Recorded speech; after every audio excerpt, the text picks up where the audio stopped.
Right, welcome everybody to another episode of Chris and Dave's Reality Cast. I'm one of your hosts, Chris Phelps, and my co-host and very good friend is Mr. Dave Horrocks. Hey there, Chris. It's great to speak to you again. Here we are, episode 2 of Love Island USA Season 2. Now, where would you like to start today? Well, Dave, I must admit, we had a great first episode. This one was a little bit of a roller coaster. There wasn't a lot going on, but I'm hoping it's planting a few seeds and a few little things in there so we get a load of drama in the next couple of episodes. But I think we could only start with the two new girls, Dave. So we had Pearson and Rachel come in, and they went on dates with Carrington and Jeremiah. Caitlin, I am not bothered one bit, Dave, but that resting bitch face says she pretty much is. Yeah, totally not bothered at all. Yeah, all right. I mean, she was giving Johny those real mixed signals. Every word. So if this was a script and you were reading it, it was all very amicable, and he made the right decision and whatever. But a face told a different story, didn't it? And it's how you called it yesterday. So she definitely wasn't happy at all. No, I mean, I do think just to sort of balance it out, I think later on when she was talking to Mackenzie and some of the other girls, she did seem more genuine than what she did. I don't know whether it's just a human nature thing, Dave, because we've seen this with loads of people where the girl or the lad doesn't give a shit about the other person, but then as soon as somebody comes in and shows an interest in them, they get all defensive. And it probably is just a human nature, like, hang on. I don't want them, but you're definitely not having them. And Yeah. that's how it come across. But later on, I think she did slightly redeem herself for me because she talked about, and she said it in the right way. She said, I want him to be happy. Whether it's utter horse shit, I don't know. But So it let me stop you there. seemed... Let me stop you there. This person that I met yesterday, I really want them to be happy. Fucking bullshit, Chris. Fucking bullshit. I was This trying not triggers me. to- I know it's This triggers me at the best of times. When someone says, like, I just want you to be happy. Fuck off. No, you don't. You just want Dave, yourself to be happy. Dave, if you lay enough traps, someone will fall into it, my friend. I'm not buying it either. But I knew you'd go then. I knew This you'd fucking get me. guy who I met yesterday. Fuck off. but Dave, in the same respect, I'm really worried about Justine because she has not got the fucking memo. She has never seen Love Island. If she is getting so upset after a day and a half, it's ridiculous. Yeah. Right, okay, so let's stick on Justine a bit because I mean, old Jeremiah, he seems to be, or for a while, he seemed to be, in demand, if you like. But right towards the end there, he's made it clear.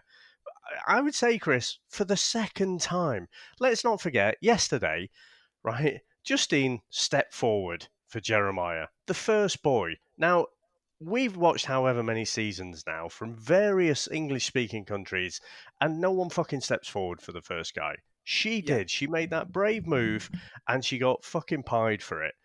That should have been enough. Jeremiah, for me, he should have been in the bin as far as Justine was concerned. But she's let herself, get sucked into it again and then got let down again. But I tell you what, Chris, I don't think the answer's Trey either. I mean, what did he say? Hang about, I wrote this down. So, so Trey is trying to deny that he's player, and he's saying everyone's got a past. That was the thing I had to scribble down. I was like, oh, fucking come on. Everyone's got a past. You can't include yesterday as your past, right? When you were trying to smack it on everyone. So, yeah, I hope Justine finds someone, but you're right. She's not got the memo. She's not playing the game, really. She's going in there and being genuine, but she needs to be a bit more wily than that, I think. So, no, Dave, I totally agree. I don't want the girl having a meltdown. They've got to be really wary of this. We saw it in the UK one last year, especially. I don't want that for her. However, her reaction, and that I was thinking, holy shit, she's never seen this. What is going on here? But then later on, to be fair, Trey has been sweet as a nut with her, Annie. He genuinely, I don't know what it is, but he is completely, in this episode, he seemed genuine, Dave. I know we put it on a couple of the girls and he's a bit of patter there, but he seems to genuinely like her. And obviously, I know we've got more things to talk about, but with her journey in this episode, by the end of it, there seems to be an alliance there. Like he said to her, "I'm going to pick you." Caitlin's just a hookup. She's someone I could spend my life with, sort of thing. So Chris, let's.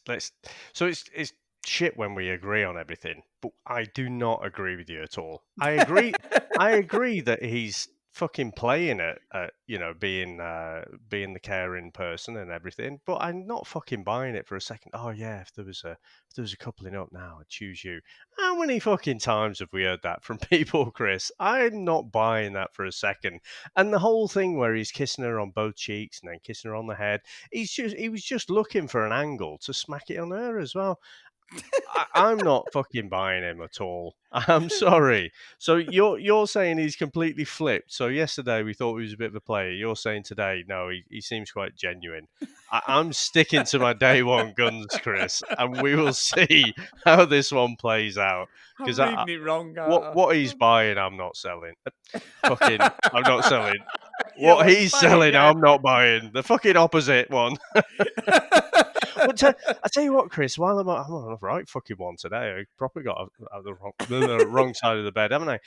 Mackenzie, talk about Justine not watching the show before. Do you reckon Mackenzie has? Or, do you reckon on those billionaires' boats they don't show Love Island? Because Yeah. I didn't exactly see what set her off, but she made it clear when the new girls came in, Pearson and Rachel. She's like, just so you know, we're very coupled up. It's the second Yeah. day. We're very, very coupled up. And I got the impression that people were sort of taking the piss out of her for it, but I didn't really see a lot of that on camera. I didn't pick up on it. The next minute, she's just storming off, bawling her eyes out. And so, yeah, she seems a bit like far too far too deep into it, far too quickly. Yeah, and the way I must admit, the way she reacted, Dave, you've got to be honest, it's fucking playground bollocks, isn't it? It's school Yeah. kid shit. That's all that was. It was utter school kids. I want it. What I think it is, Dave, is I'll be honest. I do think that, in my personal opinion, Mackenzie's probably the prettiest girl in there, and she knows it. And this person's come in, and I think Pearson's prettier. And not saying she's a better person, she's got a better personality, but for my personal take, I think Pearson's a very, very pretty girl, and I think she's threatened by her, Dave, straight away. I mean, obviously, we were talking yesterday, and Connor had said, like, she's well out of his league. I don't think she is. I said they're Mm. both friends. They're both really good looking people. Everyone has their insecurities. And I think that came out in her a lot. And I didn't understand. And she's walking off going, don't let her see me crying. I'm like, oh, fuck off. It's not fucking playgroup. We're not fucking 13 years old now. He stole my boyfriend and all. What are you looking at my boyfriend for? I'm like, fuck off. It's a TV show. Stop being a fucking mardas But and just get on with the show. don't forget, these aren't much older than kids, though, are they? Well, that doesn't matter, Dave. Just proving my point. All right. I'm 41 and I still act like a fucking child. So what's up with you? But yeah, no, you're right. Okay, You're right. the episode of American Pie that we've got coming out in a couple of weeks on the VHS proves that we have not fucking grown up at all. No, So, when someone says to you, I still feel as if I'm about 16, we acted like we were 16. There's all sorts of dodgy stories going in there. But what I was interested in, Dave, remember I said to you yesterday about Moira, and I said she could well be all in, all yeah, or nothing Cassidy job. I'm telling you, I'm feeling it already. James goes on a date, done it, and to be fair to Pearson, she pulls him, loves the tattoos. There's a bit of chat there and that. And Mr. McCool, even though it is his real name, Dave, I have researched it. I don't know if he's changed it, but it is his real name, fucking. Mr. McCool. To There, me, he's McLovin. From yeah, now on, McLovin. James is McLovin for me. But Mr. McCool, right? But Pearson puts it up. So poor Moira straight away, Dave. And I was like, oh dear, you are going to be the one in the diary room. Tears, everything. We're going to get it all here. She's going to be a wreck here because I think James's head has been turned already. Yeah, definitely. And we saw in the game, didn't we? He was the one having the threesome with two married women, and so he's got the kind of, he looks like a tattooed Harry Potter for me. So, but he's got that innocent look about him. But yeah, I think there's a bit of a player in there as well. And I think you're right. I mean, Moira again, she's a bit too far in too quickly. She's like she was talking about kids, even before the blokes got in there yesterday. So I just think, yeah, she you're right. She's going to be in there in tears within a week. Without a doubt. Without a doubt, Dave. And I think as well, watching everything go on. I mean, Connor says to the guys that he thinks even if someone comes in who is more attracted to us, prettier than Mackenzie, he will not sway. He's in it for the long haul. Whether she is, I don't know. They do look sweet. I Yeah, what are you laughing sorry. at? I'm fucking trying to tee it up here. Sorry. It was the way. So again, in the game, he lost his virginity on a one night stand, which Mackenzie didn't like too well. We said yesterday, didn't we? Straight away, we think they actually look like they could work within the context of the show. Yeah. Fucking as soon as they get to the airport, they're done. But within the context of the show, they could go longer than a couple of weeks. Let's say that. But when he was trying to defend that, and he said, just to be clear, I've only ever had sex 3 times. And then he corrected himself. Oh no, with 3 people. And I just wish he'd have clarified it. Just say, and they weren't one night stands, by the way, because No. that's what he's on charge with, isn't it? That's what he's on trial with. So yeah, I was fucking I pissing don't it when he said that, Chris. yeah, but I don't get what the problem is. Everyone's got a past, Dave. What does it matter? How you lost your virginity or who you're with. If you're with that person in that moment, it doesn't matter, does it?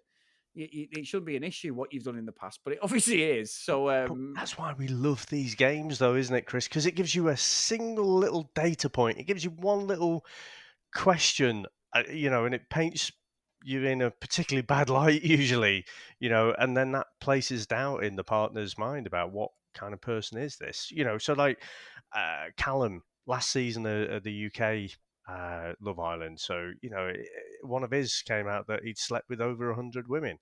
If you're thinking, well, if Mackenzie's thinking, well, if he's going to lose his virginity on a first date, he doesn't see sex as anything other than just something physical. Whereas I think from even just the little bits that we've seen from this show, he does seem, he's a fucking auditor for fuck's sake. He's not one of these Instagram models. He's not putting himself out there. He does seem quite genuinely grounded, from what I can tell. From what we've seen. But yeah, I could see why that would place a little bit of doubt in her mind. But no, I think it is backpedaling and saying he's only slept with 3 different people. I think she kind of liked that. I tell you what, though, Dave, if there's ever somebody who was trying to wiggly worm his way out of a situation, it was Jeremiah because his explanation to Justine was absolutely well, yeah, well, yeah, just spit it out, son. He absolutely arse fell at that point. Yeah, and again, I was feeling more for Justine there. Yeah, I was disappointed that she let herself be put in that position again after getting pied off so blatantly. The very first thing, when we kick off Love Island. But hopefully she properly gets the message now that Jeremiah should just be a closed door from now. And Yeah, whether she look, I might be wrong about Trey, and they might go on and develop a relationship, but everything I've seen from Trey so far, it's yeah. I think these have all been in lockdown for too long, Chris. yeah, It's yeah. just devoid of human contact. It's The- fucking the- brilliant. it's brilliant. The one thing I'd say to you is, I like any TV show, Dave, is they have been in here long enough to realize if they've got the right people behind them, i.e., agencies and talent and management and everything, is this is your massive chance for reality TV. And my dog's going crazy, by the way, so apologies everyone. But is this is your chance to make it big, big, because there's nothing like it at the moment on the TV at all. And this is the chance for them to actually go and elevate themselves to the US population, because Love Island first series wasn't a massive success. It had its followers and we had some lovely people from the US contact us. This could be the one, Dave. And people like Johnny and Caitlin, especially, and Trey, they're all sticking out as people who have played a game or they've been told how to play the game. And I'm telling you, Dave, these three, especially for me, stand out as proper reality TV Yeah. specialists. And I fucking love it. Love it. I mean, season one just didn't have those characters, and like I say, called out a couple of people there for how they're behaving and what have you. But it's fucking brilliant TV, though, isn't it, Chris? And we were just missing these characters from season one. And even though Oh. it was a bit of a quieter episode, I felt today, I'm still quite confident this is going to be a cracking season. I am. I honestly, I genuinely am. And Dave, it keeps showing shots of Vegas, and I'm Yeah. fanboying completely. So it doesn't matter what they do. They can sit around the pool for fucking an hour. I'm still going to sit there and go, "Oh my god, there's the Bellagio or the Yeah, Bally's." It doesn't matter to me. exactly. I tell you what, as well, when they went and did the whole flight crew game as well, you know, I had to think to myself, I was thinking, we're still in Vegas here. I don't think we're going to miss being on an island and going off to different places at all. I think if they do it all in the hotel, I don't think it's going to affect it in a negative way at all. No, and you know what? That's one of the last things I wanted to say. I don't understand when they do shows like Big Brother and that, and they hide them away like the prisoners, don't they? They have this false reality that they live in, and they don't know football results, they don't know anything, and it's really bad. And then Mhm. the other person would come in and ruin it and say this has happened, but they wouldn't show it. But the people who know stuff that's going on in the outside world, I think this gives it a bit of validity and a bit more reality to it. It could end up being at Vegas consistently after this, Dave, because it's like these people lives are going on around them. Why shouldn't they be involved as such like that? So I think just having that sense of over a wall is reality. And I genuinely think they're going to branch out and do stuff on the strip, or they're going to go into like the desert and do things. Definitely. There's too much around that area that they can't use for their advantage. Yeah, I think I'm sure I've read somewhere. I think they are going to stay in there, with the whole COVID-19 thing. Oh God, yeah, yeah, you're probably right. Sorry, yeah, yeah, yeah, You're yeah. forgetting, Chris, about this global pandemic that we're in at the minute. Yeah, sorry about that. I'm just going reality TV fucking But specialist, you're aren't I? right. I Sorry mean, about that. Yeah. in future, you could go like you say, to fucking Grand Canyon and all sorts. But I tell you what, Chris, if this was a regular yearly thing, this Love Island thing in Vegas, you know what I'm saying, Yeah, I know without what we're needing to say saying. it. Yeah. I mean, we have talked about, doing a live show or a few live shows from Vegas. What better excuse than to get across there for the final week of Love Island every fucking year and do the shows from there. Exactly, exactly. Dave, all I've got to do is convince my wife. If I can't convince my wife, has anybody got a good lawyer? Because Good we're luck with going that. over there. Yeah, I know when Sam listens to this, she's not going to be happy, Dave. So anyway, but no, anyway, if you want to get in contact with myself and Dave, and if you want to give me refuge in Las Vegas at some point when I'm divorced, then that's fair enough. On Twitter, we're at CD RealityCast, and on Instagram, the same name. If you want to email us, cdrealitycast@gmail.com. Sammy's around, Dave, and I'm really worried about how loud I was recording this. cdrealitycast@gmail.com. And if you do like the show, give us a review, guys, and get over to your podcast catching app and just drop Dave a new review on the show. So, Mr. Horrocks, number 2 in the bag. It's rocking. We've got some great people listening to us again. I can't wait, mate. I'll see you tomorrow. Bye now.